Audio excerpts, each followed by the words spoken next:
नमस्कार, स्वागत है आपका आईटीपी न्यूज़ में। मैं हूं आपके साथ महिमा। झारखंड कांग्रेस में जिस तरीके की फेरबदल की राजनीति चल रही है, उससे क्या लगता है कि झारखंड कांग्रेस में एक मजबूती देखने को मिलेगी या फिर वो ऐसे ही रहेगी जैसे अभी है? इसी मुद्दे पर चर्चा करने के लिए मेरे साथ मौजूद है अमन सर। मैं आपकी राय जानना चाहूँगी कि कहीं ना कहीं क्या अब कांग्रेस और ज़्यादा मजबूत हो जाएगी?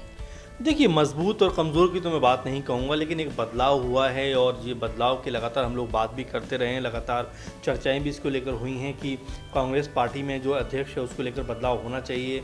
कांग्रेस का जो एक धड़ा है, यानी कि जो एमएलए का एक गुट है, वो लगातार रमेश उरांव से खासा खफा था और लगातार उनकी मुखालफत कर रहा था, लगातार उनके खिलाफ बयानबाजी कर रहा था।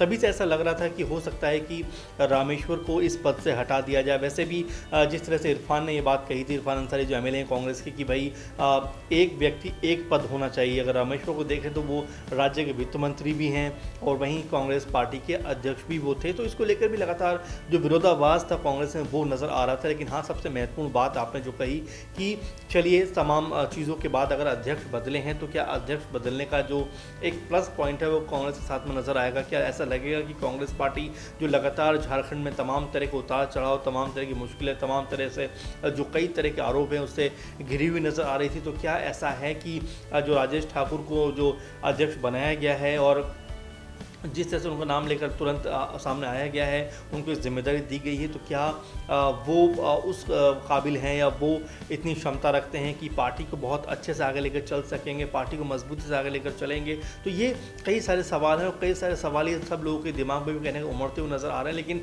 देखिए, कोई ना कोई बीच का रास्ता निकालना ज़रूरी है, क्योंकि जिस तरह से हमने देखा पंजाब में लगातार जो सिद्धू जो लगातार कांग्रेस पार्टी को आलाकमान को परेशान कर रहे थे कि मुझे कोई ना कोई महत्वपूर्ण पद मिलना चाहिए और तमाम तरह से वो जो है नाराज़ थे पार्टी से। उसके बाद उनको पंजाब कांग्रेस का अध्यक्ष बनाया गया। वैसा ही कुछ हल झारखंड में भी देखने को मिला कि जब लगातार मुखालफत होने लगी रामेश उरांव की, लगातार ये कहा जाने लगा कि वो अपना पद बेहतर तरीके से नहीं निभा पा रहे हैं, बेहतर तरीके से जो एमएलए हैं उनको लेकर नहीं चल पा रहे हैं, तो आखिरकार जो एक अध्यक्ष की लगातार बात की जा रही थी कि नया होना चाहिए, तो वो राजेश ठाकुर पे आकर उसकी जो एक तरीके से कहें खोज कहें या एक तरीके से कहें कि जो एक नाम पर कांग्रेस आकर रुकी वो राजेश ठाकुर का नाम है और उनके साथ में 4 जो है कार्यकारी अध्यक्ष भी बनाए गए हैं। ये भी कई तरह का चीज़ों का इशारा करते हैं कि क्या आने वाले टाइम में भी कांग्रेस इस तरह के बदलाव कर सकती है और क्या ये उनके ऊपर दबाव बनाने के लिए 4 जो कार्यकारी अध्यक्ष बनाए गए हैं या उन पर नज़र रखने के लिए बनाए गए। तमाम सारे सवाल इसको लेकर भी हैं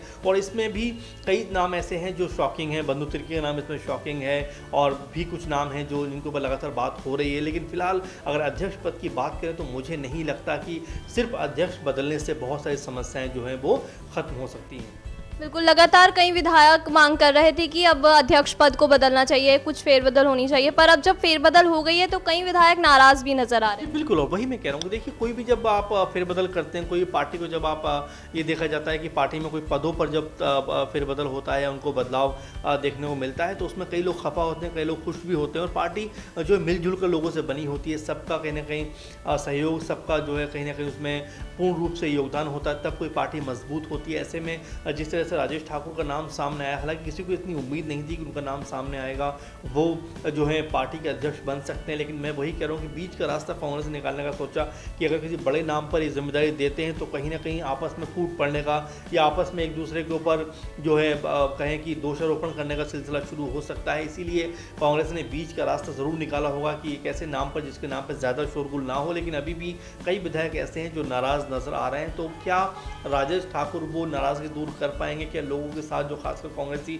एमएलए हैं उनके साथ मिलकर चल पाएंगे और जो कांग्रेस लगातार संघर्ष करे झारखंड में, क्या उसको मजबूती दे पाएंगे? क्योंकि कांग्रेस सबसे पुरानी पार्टी है देश की, लगातार राजनीति में उसका दखल मजबूत रहा है, लेकिन बीते अगर 10-20 साल से देखें तो लगातार पार्टी ने अपना डाउनफॉल देखा है और अब तो और ज़्यादा कमज़ोर होती हुई नज़र आ रही है। इसके अलावा पार्टियों में जो झगड़े हैं, नेताओं में जो पदों को हासिल करने के लिए लगातार जो आपसी मतभेद हैं, कलह है, महिमा, वो भी निकलकर सामने आती रही है। पंजाब इसका बड़ा उदाहरण है, राजस्थान में पूरा मामला चल ही रहा है, मध्य प्रदेश में हम लोगों ने देख ही लिया, अब झारखंड में भी कहीं ना कहीं वही चीज़ निकलकर सामने आ रही है। तो ऐसा बिल्कुल लग रहा है कि कांग्रेस की स्थिति बहुत बेहतर नहीं है झारखंड में भी, अगर पार्टी के लिहाज से बात करें, पार्टी की एकजुटता के हिसाब से बात करें।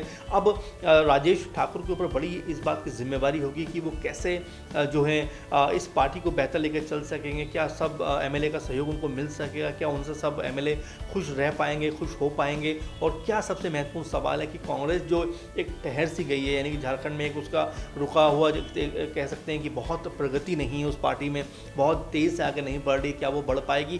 कई सारे सवाल हैं, लेकिन जवाब फिलहाल भी राजेश ठाकुर के पास है कि वो कैसे पार्टी को लेकर आगे चलते हैं और कैसे जो एमएलए हैं उनका सहयोग करते हैं। ये देखना दिलचस्प भी होगा और महत्वपूर्ण भी होगा, क्योंकि कांग्रेस फिलहाल इस जो बदलाव के बाद ये सोचेगी कि उनकी पार्टी न सिर्फ झारखंड में पहले से बेहतर हो, बल्कि आने वाले चुनाव में उनका जो वोट प्रतिशत है, जो लोगों के बीच उनकी लोकप्रियता है या लोगों में उनका जो वोट बैंक है वो बढ़ सके और वो झारखंड में एक मजबूत अपने दम पर सरकार भी लेकर आ सकें। क्योंकि जब सहयोगी दल होते हैं तो एक जो उनकी बहुत सारी बातें माननी पड़ती हैं, लेकिन जब आप अकेले दम पर सरकार चलाते हो तो अपने आप फैसले आप कर सकते हो। तो कांग्रेस बिल्कुल दूर की ज़रूर सोच रही होगी, लेकिन फिलहाल जिस तरह का नज़ारा वहाँ पर नज़र आ रहा है वो कितना कामयाब रहता है आने वाले दिनों में, ये तो आने वाला वक्त ज़रूर तय कर देगा। अब देखना होगा कि राजेश ठाकुर के बदलाव के बाद क्या कांग्रेस में कोई बदलाव आएगा। इस पर आपकी क्या राय है, हमें कमेंट बॉक्स में कमेंट करके ज़रूर बताइए। अभी के लिए इतना ही। ज़्यादा जानकारी के लिए बने रहिए हमारे साथ ITP न्यूज़।